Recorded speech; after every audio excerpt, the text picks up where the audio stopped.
Most important thing कि जब आप इलस्ट्रेटर न्यू वर्जन ओपन करते हैं तो उसके अंदर आपको इस तरह की स्क्रीन नजर आती है। ओल्ड वर्जन के अंदर डायरेक्टली जैसे मैंने सॉफ्टवेयर ओपन किया हुआ था उस तरह की स्क्रीन आ जाती है, लेकिन उसके अंदर भी जरूरत तो ये ऑप्शंस की पड़ती ही पड़ती है। जब आप ये ऑप्शन ओपन करते हैं, जब न्यू वर्जन के अंदर आते हैं, तो यहाँ से आप डायरेक्टली एक प्रीसेट को सिलेक्ट कर सकते हैं, A4 को, पोस्ट कार्ड को, कॉमन को, जहाँ पे सारे आपके पास ऑप्शन आ रहे होते हैं। आप जिसके ऊपर क्लिक करेंगे वो वाला प्रीसेट आपके पास वो डॉक्यूमेंट क्रिएट होकर आ जाएगा। नीचे आपको कुछ रिसेंट फाइल मिल जाती हैं जो कि आपने ओपन की होंगी, तो वो सारी यहाँ पे नजर आ रही होंगी। लेफ्ट साइड पे आपको क्रिएट न्यू और ओपन का बटन मिल जाएगा। लेकिन राइट नाउ हम जो बटन देखने वाले हैं वो है क्रिएट न्यू। हम क्रिएट न्यू डॉक्यूमेंट एक करने वाले हैं और उसके अंदर हम सारे ऑप्शंस को एक्सप्लोर करने वाले हैं। अगर तो आप न्यू वर्जन में है तो आप सिंपली यहाँ पे क्रिएट न्यू के ऊपर क्लिक करेंगे तो आपके पास ये स्क्रीन आ जाएगी। अगर आप थोड़े से ओल्ड वर्जन में है तो आपको फाइल के ऑप्शन में जाना होगा। यहाँ पे न्यू का एक ऑप्शन मिल रहा है जिसकी शॉर्टकट की है Ctrl+N। आप उसके ऊपर क्लिक करेंगे, यहाँ पे डायरेक्टली आप अपने कीबोर्ड से Ctrl+N को प्रेस कर सकते हैं तो आपके पास न्यू डॉक्यूमेंट का पैलेट ओपन होकर आ जाएगा। So here we go. यहां पर रिसेंट की टैब हो सकता है आपके पास MTO, क्योंकि मैंने रिसेंट के अंदर काफी डॉक्यूमेंट्स क्रिएट किए हैं तो वो सारे के सारे यहां पर आ रहे हैं। सेव्ड के अंदर जाता हूं तो यहां पे वो डॉक्यूमेंट्स आएंगे जो आपने कस्टम साइजेस बनाकर सेव किए होंगे। मोबाइल फॉर्मेट्स के अंदर आता हूं तो मेरे पास डिफरेंट मोबाइल्स के फॉर्मेट्स के प्रीसेट्स मिल जाएंगे। मैं किसी भी मोबाइल के फॉर्मेट पे क्लिक करता हूं तो मुझे वो width and height auto select कर लेगा। ठीक है, सेम इसी तरह आपको कुछ वेब टेम्पलेट, कुछ प्रिंट, कुछ film and video, art and illustration के ऑप्शंस मिल जाते हैं। राइट नाउ हम एक न्यू डॉक्यूमेंट क्रिएट करने वाले हैं, एक साइज डिफरेंट रखने वाले हैं। यहां पे मैं प्रीसेट डिटेल पे जाता हूं, सिंपली मैं यहां पे लिखता हूं YouTube थंबनेल। हम YouTube थंबनेल के लिए एक साइज बनाने वाले हैं जो कि Adobe Illustrator के अंदर मौजूद नहीं है। जहां से आप डिफरेंट फॉर्मेट सेलेक्ट कर सकते हैं कि पिक्सल्स में चाहिए, पॉइंट्स में चाहिए, पिकास में चाहिए, इंचेस, फीट, सारे ऑप्शंस आपको मिल जाते हैं। मैं बाय डिफॉल्ट पिक्सल्स को ही सिलेक्ट करता होता हूं। जब भी मैं बताता होता हूं ज्यादातर पिक्सल्स या इंचेस के अंदर यूज की जाती है Adobe Illustrator को, तो मैं यहां से पिक्सल्स को सिलेक्ट करूंगा। अब मुझे पता है कि Adobe Illustrator YouTube थंबनेल के लिए जो साइज विड्थ चाहिए होती है, विड्थ कहते हैं चौड़ाई को, जो विड्थ चाहिए होती है वो 1280 चाहिए होती है। अब मुझे ये भी पता है कि ये पिक्सल्स के अंदर है। हाइट के ऊपर क्लिक करूंगा, हाइट चाहिए होती है 768 पिक्सल, मैंने सेलेक्ट कर लिया। ओके, ये तो मैंने विड्थ एंड हाइट सेलेक्ट कर लिया। यहां पर पिक्सल्स हो गए। Adobe Illustrator के अंदर आपको एक ऑप्शन मिल जाता है ओरिएंटेशन का। ये क्या चीज है? ये चीज है कि आप इस जो स्पेसिफिक आपका डॉक्यूमेंट आप बना रहे हैं,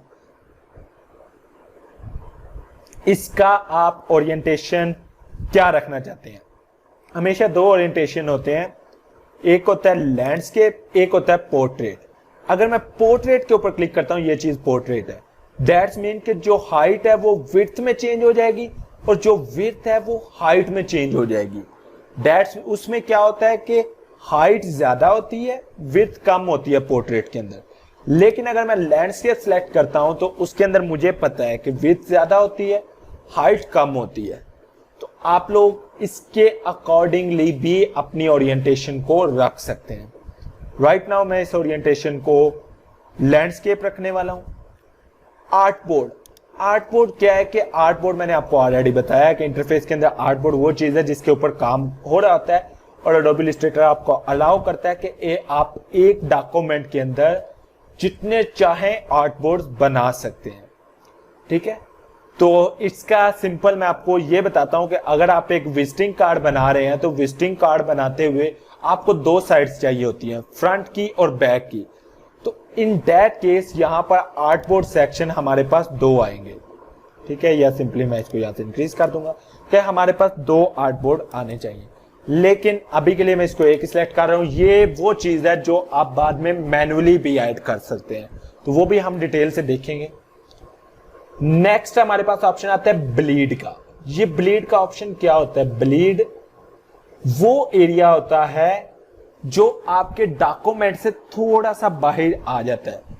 आपने अक्सर देखा होगा कि आपके घर अगर फ्लायर्स आते हैं, प्रिंट्स होकर आते हैं, तो उनके साइडों पे थोड़ा सा एरिया व्हाइट बॉर्डर टाइप लगा होता है, कुछ बॉर्डर टाइप आया होता है।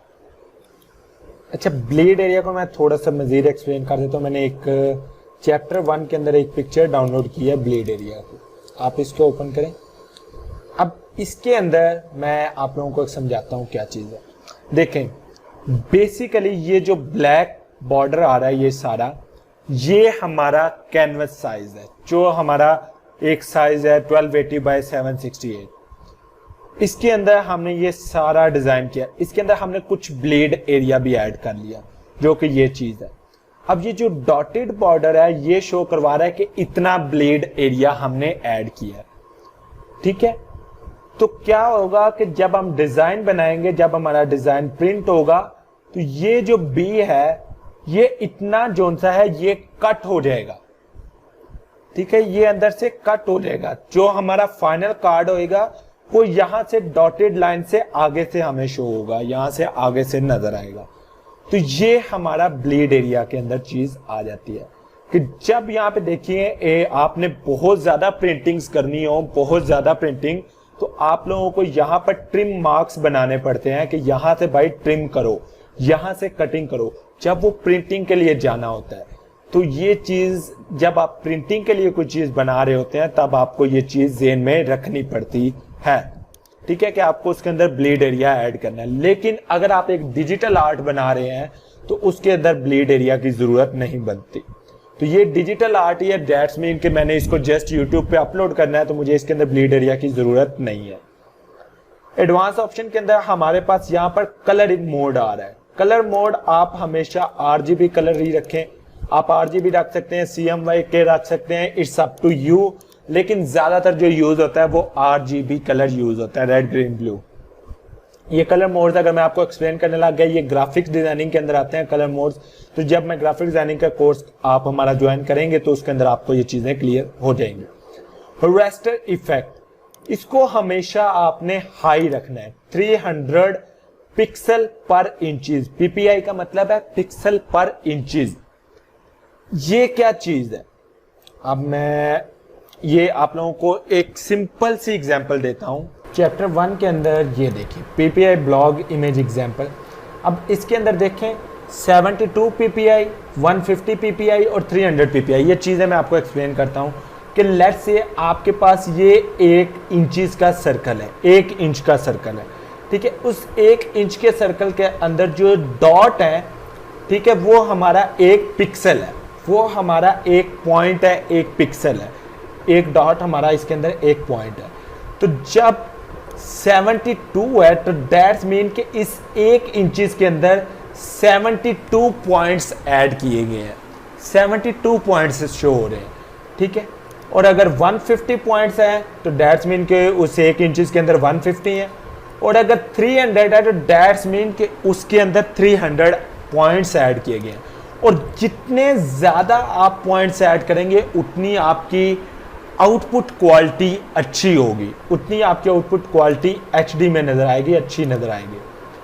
ठीक है, प्रीव्यू मोड को डिफॉल्ट रहने दें, मोड सेटिंग में जाने की जरूरत ही नहीं है। सिंपल आप लोगों को यहाँ पे ये चीज ओके लग गई है। अब मैंने ये सारा बना लिया, मेरे पास ये सारा कुछ आ गया है। इंचेस के बजाय मैं इसको पिक्सल्स के अंदर करता हूँ। 1280 बाय 768 पिक्सल्स आ गए, यूट्यूब थंबनेल आ गया, RGB मोड आ गया, हाई आ गया। क्रिएट के ऊपर क्लिक करूंगा तो मेरे पास ये एक न्यू डॉक्यूमेंट बनकर आ जाएगा। ठीक है, ये देखिए, ये मेरे पास जी फाइनल इसका आउटपुट बनकर आ गया। ठीक है, ये सारी की सारी चीज़ आप लोगों को नज़र आ रही है। ठीक है, आप इसको देख सकते हैं, अरेंज कर सकते हैं। अगर मैं यही फाइल के ऊपर जाऊँ, न्यू फ्रॉम टेम्पलेट के ऊपर भी मैं क्लिक कर सकता हूँ। अगर आपके पास कुछ टेम्पलेट्स हैं जैसे बैनर ऐड का, मैं अगर इसके ऊपर क्लिक करता हूँ तो ये देखिए बैनर ऐड के रिलेटेड मेरे पास डिफरेंट आर्ट बोर्ड्स बने हुए हैं, ठीक है, ये आर्ट बोर्ड होते हैं, देखें डिफरेंट आर्ट बोर्ड्स बने हुए हैं, आप इनमें से कोई भी आर्ट बोर्ड यूज़ कर सकते हैं। या फिर अगर मैं यहाँ पे जाऊँ, ये बाय डिफ़ॉल्ट टेम्पलेट्स दिए होते हैं। जैसे कि मुझे बिज़नेस कार्ड बनाना है तो मैं ओपन करूँगा तो ये बिज़नेस कार्ड के साइजेज़ हैं। और ये जो चीज़ है ना, ये देखिए, ये आपके मार्क्स हैं, ट्रिम मार्क्स, ठीक है, ये आपका वर्टिकल कार्ड है, ये हॉरिजॉन्टल कार्ड का साइज़ है, ठीक है। यहाँ पे देखिए सारे आर्ट बोर्ड्स आ रहे हैं। बिजनेस कार्ड 2 के ऊपर क्लिक करता हूँ, 1 के ऊपर, डॉक्यूमेंट मेरा एक ही है लेकिन उसके अंदर ये डिफरेंट टाइप्स बने हुए हैं। तो ये चीज़ आप लोगों को थोड़ी समझानी थी कि न्यू डॉक्यूमेंट क्या, आप किस तरह इसको यूज़